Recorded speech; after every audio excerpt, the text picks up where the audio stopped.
He is going to throw. Drew Pearson. He got it. Touchdown.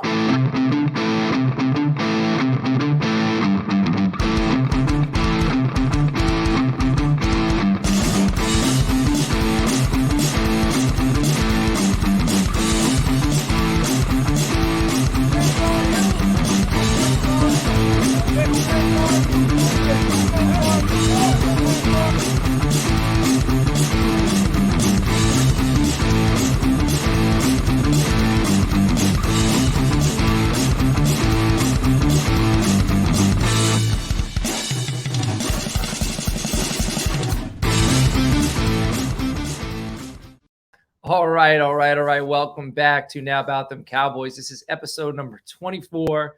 We are already 4 weeks. 4 weeks are behind us. We're moving into week 5. There's been a lot of ups, some slight downs, some major downs with injuries, but ultimately we are going to find out a lot about this Dallas Cowboys squad in week 5. Dallas Cowboys at the San Francisco 49ers, Sunday Night Football. I am joined to preview this with Jess Nevarez of Pro Football Network, DallasCowboys.com. Jess, how we doing?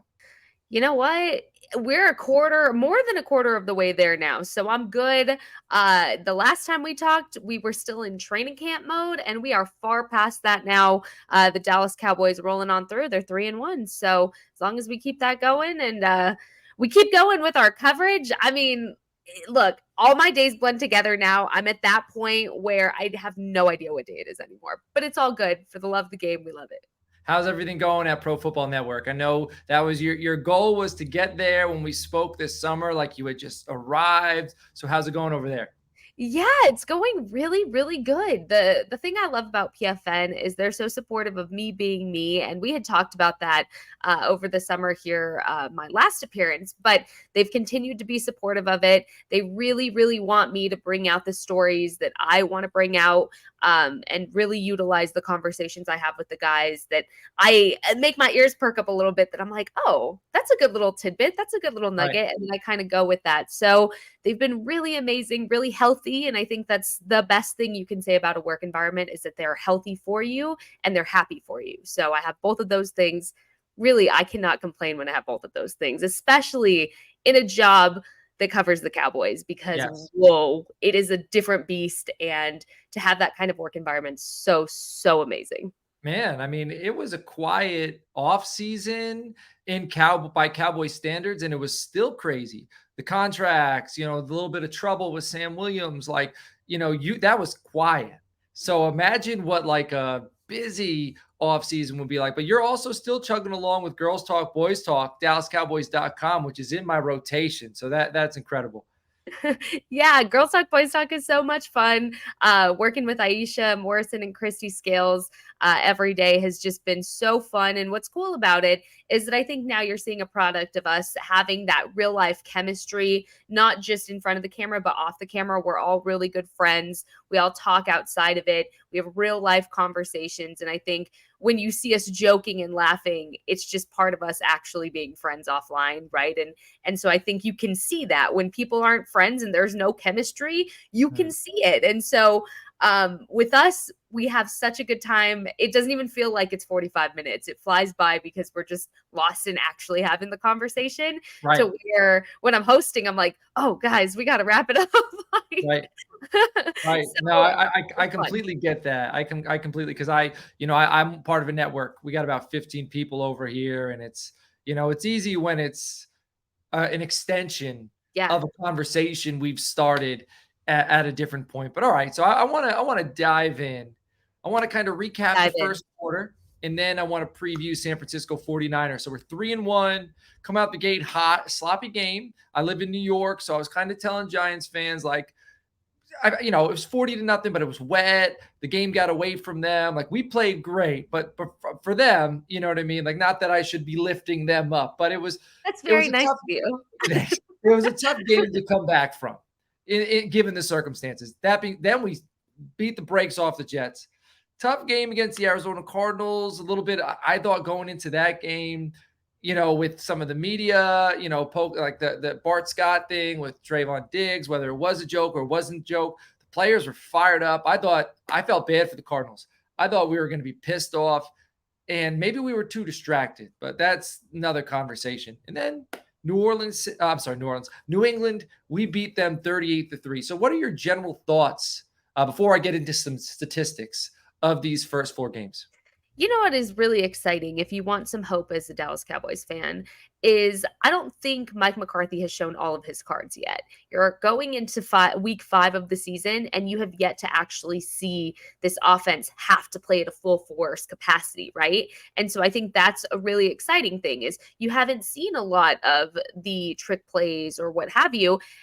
And the thing is yes, that's a product of injury, but they really haven't had to do it at this point, right? I mean, you Right. have the defense that's playing like they are, that's creating big plays and getting those takeaways. You don't really have to show your hand until you need to. And so Right. I think that's a big part of, kind of the mystery of the Cowboys is they're still adjusting in this West Coast system, right? And with all of that, you still get the advantage of teams not knowing exactly what they're going to get yet. Sure, there's nuances and reputation that can come into play when you're looking Right. at film for the past 4 weeks.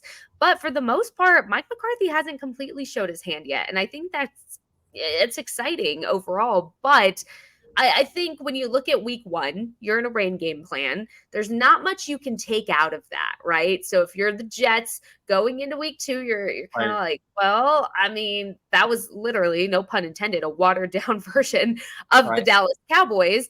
And then you go into week 2, they have just this monstrous showing, right? Which was just it was almost breathtaking to think Right. this is only week 2, but then week 3 comes along, the team gets humbled. And what I will say is I think with everything that led up to that game, it just happened so late in the week that Mike McCarthy even admitted come Sunday morning, he was still trying to put the game plan together. And by Right. Sunday morning, when you look at the regular span of a football week, that's not normal. That is the panic alarms are up. We are we are in scramble mode, just trying to put together what we can. And you look at any team in this league that had to deal with what the Cowboys dealt with that week. They were dealing, they're at the highest of highs, and then you lose Trayvon Diggs, which Right. is just, it sounds bad enough when you say it. But what really hit me is when Dan Quinn was talking about it, and he said, I had to be in there consoling this man who was just inconsolable because he knew his season was over with this defense. And his teammates went in there with him in the hospital room, and you just hear the real life person version of what happened that day. And no wonder. I mean, no wonder these guys were still shaken up, because you can't tell me you don't see that guy go down in practice and you don't kind of get the yips in your own head to be like, that could be me at any time, at any place. Right. And it's on a total freak accident. So, I'm not making excuses for them, but it just feels like mentally they were not there in that game. I don't, a lot of people misconstrue it with, oh, they thought they had it in the bag. No, you're dealing with an offensive line that had 3 of your starters out. Yeah. You're dealing with a playmaker that is your best friend and your brother that is out for the season. That's a lot to handle Right. on a Thursday, Friday, and Saturday right before you go into Sunday. So overall, I think it's still a question mark to what the Dallas Cowboys actually look like at full Right. force, which excites me the most over these last 4 weeks. Man, I'm gonna have to work. You mentioned like it's part of the mystery of the Dallas Cowboys. I'm gonna have to work that into these show notes or this title, because it is. But that it was very nerve wracking to see those 3 offensive linemen out. Tyron, with his history and the way he played out the gate, and then Zach, he's getting a little older and he was indestructible, and now age is starting to set in, and Biotish, him going down, and him being like the kind of the center, the cog, like the right in the middle of what we do on the offensive side of the ball. Man, it was that was that was tough, and the Trayvon Diggs situation was tough. And yeah, I think that shook the team, and I think that, but also the Cardinals are scrappy. Not for nothing, Oh Josh my goodness. Dobbs, Yes. he is on a mission to prove that he is worthy of starting somewhere in the NFL. James Conner, that if you any one person who's who's a battler. Like there's tons of them in the NFL, but coming back from what he did in college, cancer, and then like a year later, rushing for over 1,000 yards, going into the NFL. People doubt James Conner every year, it seems, and he just comes out and so there's a lot going on with that team. And Michael Wilson coming out of Stanford, young, hungry. So it was a scrappy team. It was a tough week to see them. New England, Bill Belichick, Ezekiel Elliott, a lot of storylines. And that game was just, I mean, we still had some of the red zone deficiencies, right? Right. But 2 defensive touchdowns, a lot of pressure, controlling the run game because they don't really have the scat backs that make me nervous, but they do have that physical downhill Ramondre Stevenson, Ezekiel Elliott guys who can bang. And we contained them. So 4 weeks over, here's some stats, right? We have 124 points for, 41 points against, +9 in the turnover ratio was absolutely phenomenal. 52% on third downs, holding our opponents to 31%. Red zone, 37%. We need to work on that. But our 19 appearances in the red zone are like top 3 in the NFL, which is pretty damn impressive. The penalties are hurting us. 29 for 212, 13 for 107 versus Arizona, which hurt us. And we've allowed 447 yards on the ground, which is 111 per game, 4.4 yards per carry. So do you have any thoughts kind of on some of these statistics from the first quarter? Oh man. Well, I'm so glad you put it in perspective because here's the thing. I'm a firm believer that statistics don't tell the whole story because the red zone deficiency, yes, they are not capitalizing in the red zone, but they're getting there. That's the thing is there's opportunity. And Mike McCarthy and Brian Schottenheimer talked about this last week saying that's the hard part is to get there, right? If we weren't getting there, that would be a bigger issue. But the thing is you're going into this Patriots game with that monkey on your back of you need to score in the red zone. And they were 1 of 4 in the red zone against the Patriots, Right. with Hunter Lipke being the only guy to get you a touchdown in the red zone on the offensive side of the ball. CeeDee Lamb was at not 20. in the red zone. Yeah. He was not in the red zone. So it does not count, although it was great to see a CeeDee Lamb touchdown, the first Dallas Cowboys receiver of the 2023 season to get a touchdown. But it wasn't in the red zone. So that's kind of, it's just like something that's nagging at them. But the thing is that,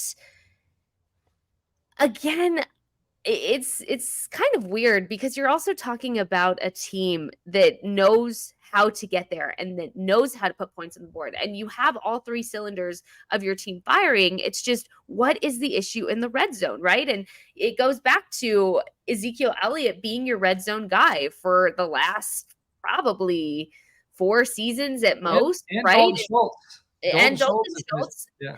Right. And you also have to remember how young this tight end room is. And that takes a lot of, time. And Dalton had Blake Jarwin that he worked under to be able to become that red zone guy. Jake Ferguson, Peyton Hendershot, they only had a year with Dalton Schultz. Dalton Schultz had multiple years with Blake Jarwin to go in under that veteran leadership to learn how to be that guy for Dak Prescott. And so I think what you're seeing is it's going to take a little bit of time for this tight end room to establish. But once it does, once it gets warmed up, once you see a Jake Ferguson leading the Cowboys receptions for the most amount of yardage he's had in a game to date was against the Patriots, 77 yards for 7 catches for Ferguson on Sunday, you're starting to see all of that come together, right? And Mike McCarthy said, come week 4, week 5, week 6, you're starting to see what these teams actually are across the NFL. You're starting to see more established teams. So really, the thing about the stats is the penalties, that's so uncharacteristic because it was just such a weird called game in Arizona. That usually I'm such a penalty cop where I'm like, no penalties. But that 13 penalties, that's just, you go back and you watch some of them. And that was just a really hard called game overall. But yeah, I think, like I said, you don't really know yet. There's so much still unknown, but that's a good thing. It's not a bad thing. I think the biggest thing is, how do you capitalize in the red zone? don't put so much pressure on Brandon Aubrey, because inevitably at some point he's going to miss. That's Right. the game of kickers, is Right. at some point they're going to miss, and you don't want him to be on this hot streak. And then when you need him to miss, I mean, Right. you don't need that. Let Brandon Aubrey rest. He has been such an amazing get by the Dallas Cowboys. And I'm so proud to see all the work he's put in to get there. But honestly, I think as long as your defense continues to make big plays and try to shut down the run defense as much as they can, because that's still an issue. It's just not magnified as much when you have 2 defensive touchdowns in a game and an interception. I mean, it's not magnified as much. You're not going to hear about it, even though, the Patriots still managed to run the ball on the Cowboys. You're not going to hear about it because those big plays were being made. And that was kind of what their message was after the Cardinals game was, look, this is just pretty much what you've been seeing. Obviously, it was way, way, way magnified with Josh Dobbs. But look, I think it's still early. You haven't seen them at full force just yet because you haven't had to. But if you're going to see them in full force, you better believe it's this week 5 matchup. That's everything they have is about to go in this game. And honestly, it's safe to say I think this is the game of the year for everybody. Love it. I love it. And I think just briefly to go back to the red zone deficiencies, I do think what you mentioned about the tight ends, we're going to see Ferguson, Schoonmaker. Also, I think Cavante Turpin, the way they're utilizing him in the offense, Deuce Vaughn, I think you're going to see some packages where these guys get going. And I'm looking forward to that. Briefly again, before we get into San Francisco, Tony Pollard, 311 yards on the ground, 5th most in the NFL, 73 carries, the 2nd most in the NFL. That's something to keep track of. Tied with Derrick Henry. Dak Prescott, 71.3 completion percentage right now is 4th in the NFL. CeeDee Lamb is currently 12th in the NFL, receiving yards of 309. Tyler Smith and Zach Martin, though they've had limited snaps, they're ranked 1st and 3rd in PFF for their run blocking grades. So that's solid. Michael Parsons, that's very good. So it's very promising. Michael Parsons, 6 tackles for loss, is 2nd in the NFL. Deron Bland's 3 interceptions, tied for 1st in the NFL. And our leader in tacklers isn't really close to leading in the NFL. It's Damone Clark with 16. So I'd like to see our middle linebacker step it up a little bit, get some more tackles. So my biggest question heading into the San Francisco game, our health. Tyron Smith, Zach Martin, and then even Micah Parsons, who, is there a knee? Is there an ankle? What are your thoughts on the health of this Cowboys offensive line and possibly Micah Parsons heading into this game? You know what I think is so interesting about this is, yes, it's a problem for the Cowboys, but sometimes, me personally, I'm in this Cowboys bubble where I'm just so focused on the Dallas Cowboys. I'm like, the world is ending. If all 3 of your starters cannot play, oh no. I'm in a little bit of a panic mode and trying to see, old tape on guys like TJ Bass or Chuma Edoga, where they can fit in the line.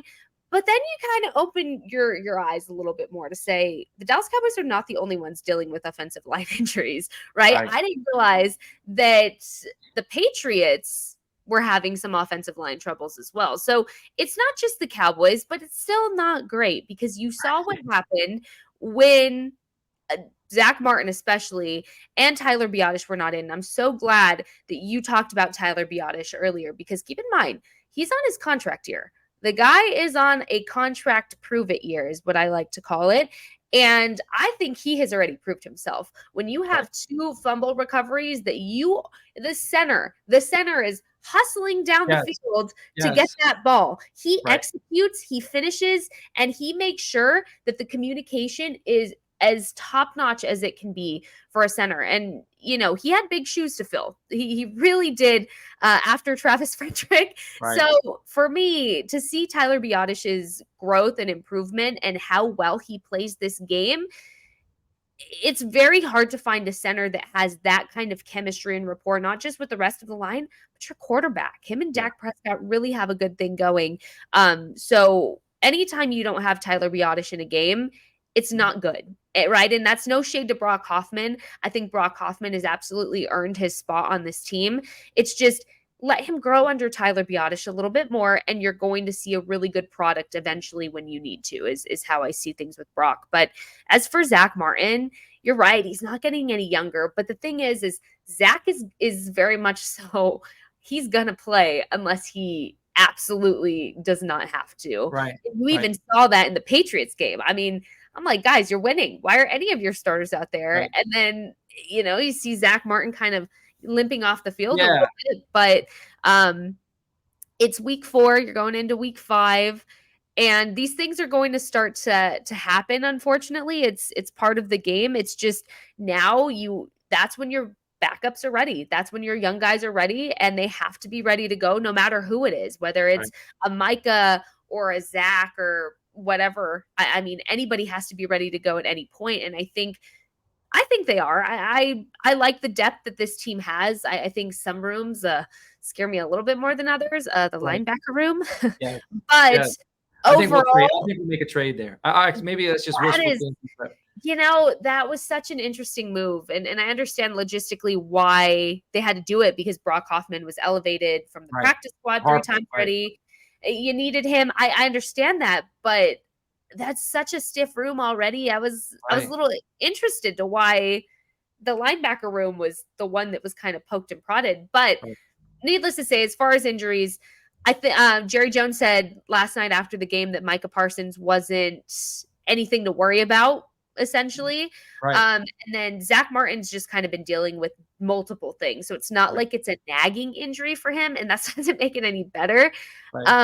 But these guys are going to continue to get banged up. It's just how well you can play banged up. And the medical staff is incredible with the Cowboys to know when enough is enough. So it's worrisome, yes, and it's even more worrisome when it seems like it's all your offensive line. But definitely going to monitor that throughout the rest of the week. I'm interested to see what happens with Tyron Smith, because like you said, I mean, this man, when he plays, he is an absolute monster. It's just his body. He cannot stay healthy, and it's just as frustrating for him as anybody else, right? So, we're going to keep an eye on all of it, but the sky's not falling yet. and Tyler Smith is playing so well. That's another reason I want to see Tyron out there, because I want to see them together. They're, Tyler Smith is developed. He's in year 2 under the tutelage of Tyron Smith and Jason Peters. People forget that was somebody for Tyler to learn from last year. So I want to see them get an opportunity to actually work together rather than just be like sensei and pupil, All right. And you haven't seen your starting offensive line at all this season. I mean, you haven't seen your starting offensive line in a while, because keep in mind, Terrence Steele was dealing with that knee injury that had him out. So you haven't seen the starting line together since pre-Terrence Steele knee injury, which had him out for a while. So it's going to be interesting to see when that happens. But regardless, again, goes back to that next guy up mentality. And I think these younger guys, Brock Hoffman, TJ Bass, Chumei's not a younger guy, right? But he's your backup. To the team. New to the team. New to the team. Yeah, I love that. But I'm excited for them as well, because they're getting very, very valuable reps. Right. All right, let's get into the San Francisco 49ers. I want to discuss some key matchups with you before we break this thing. We break away. But before we do, I just want to give some stats. The 49ers, they're 4-0. Brock Purdy this week set the 49ers single game record for completion percentage. He went 20 of 21, 95.2%. The previous record for a quarterback for the 49ers who had 20-plus attempts was Steve Young in 1991. He went 18 of 20. Purdy is 12-1 in his career, 8-0 during the regular season. So that's something to keep an eye on. Everyone's going to get a loss sometime, so it's better off to come now. Christian McCaffrey, he scored a TD in 13 straight games, breaking a tie with Jerry Rice in 1987 for the longest streak in 49ers franchise history. He's coming off of a 4-touchdown performance. He had 27 touches for 177 total yards. This guy's getting worked. And Fred Warner and Drake Greenlaw combined for 20 total tackles in week 4. Fred Warner, phenomenal in coverage, which leads me to my first key matchup of this game. Dak Prescott, the quarterback of this offense, versus Fred Warner, the quarterback of that defense. Here's the thing about Dak Prescott is he has been playing a phenomenal game, and his footwork has just been so noticeable.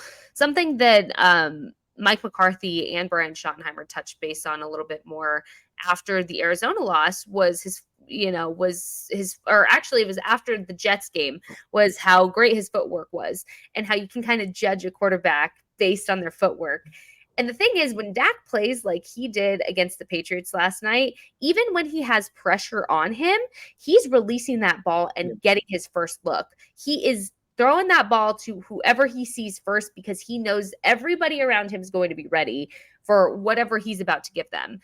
I have a lot of faith that Dak Prescott, being where he is 5 weeks into the season, is going to be okay, because what you saw is you saw multiple sacks last night. Even we're recording this on Monday, but against the Patriots, and he wasn't shaken up. He was still very even keeled. So you can put pressure on Dak. The problem is you don't want him to continue to get hit. So that quick ball release is going to be absolutely not just clutch, but essential in this game. Dak has to continue doing what he's doing. And there's no other way around that.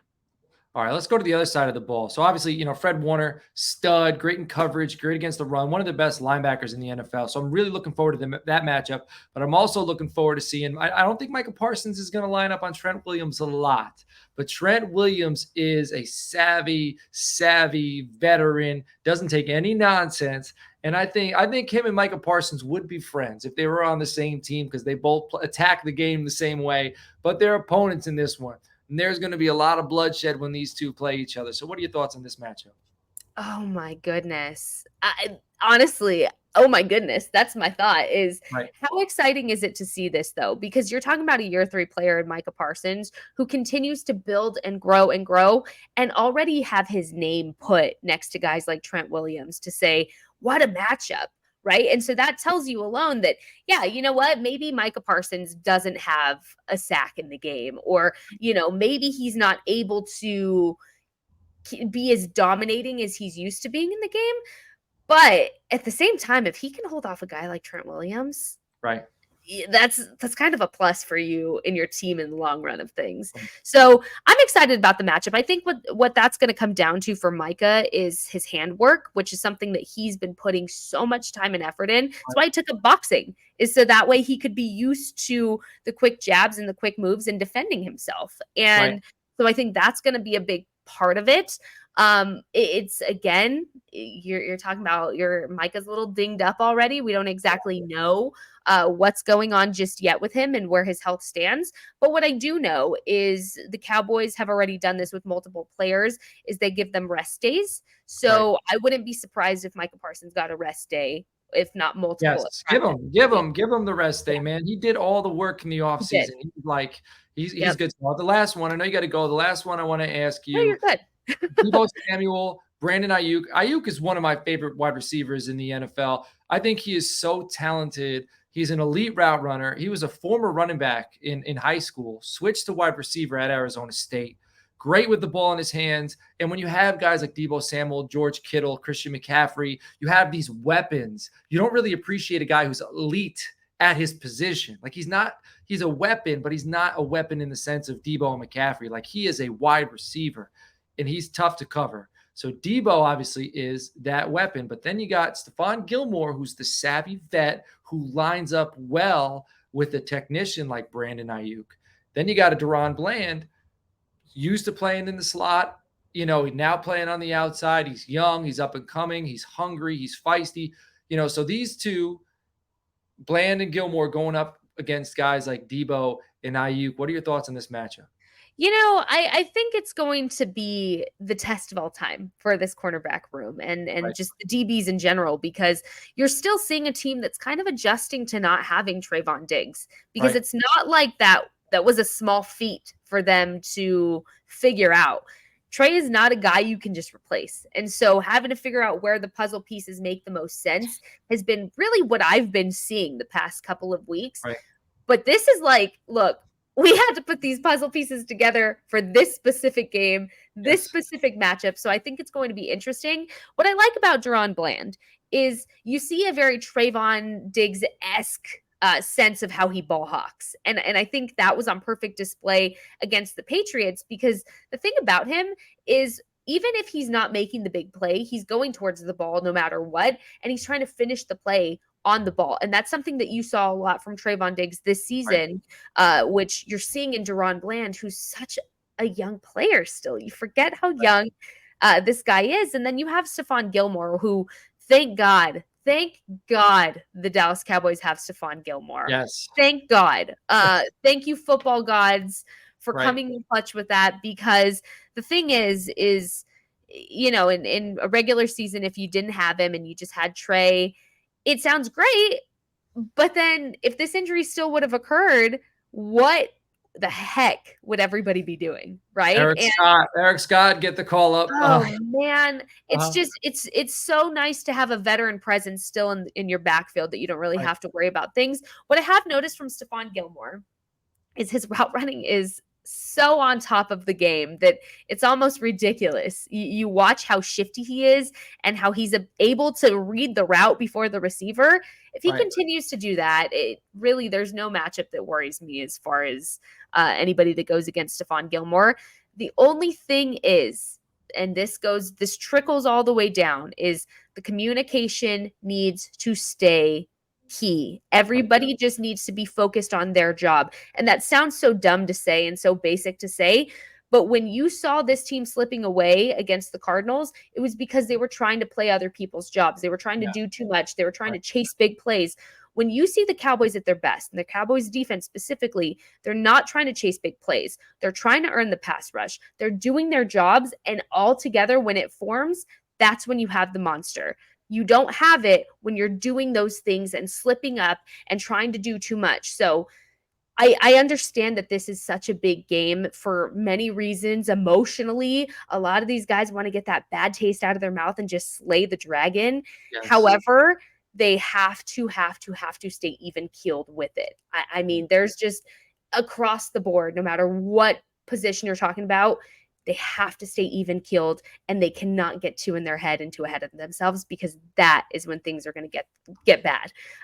So overall, my biggest battle for this game, who scores first? Yeah. Who scores first in the red zone? I'm not talking about Brandon Aubrey. He's excluded from this conversation. Yeah. Who can score first? Who can continue to capitalize on their opportunities? When it comes to time of possession, things like that, yeah, okay, great. Who is scoring first and who is capitalizing in touchdowns and big plays? That's really what it comes down to for this game. So all of the 49er stats, yes, they sound scary, but this Dallas Cowboys team, not only are they productive as hell when it comes to just playing their own game, man, I'm telling you, they want the taste out of their mouth from this 49ers team. They do. They're tired of this being their boogeyman for the last 2 seasons. So it's either way. Oh my goodness. I'm so excited for this game. It's going to be so. You got me fired up too. And when you talk about the communication and not trying to do too much, that comes down to believing. If you believe in your scheme, if you believe in the players around you, you don't need to do that. So they need to, yes, the boogeyman is, you know, on the other side of the door, right?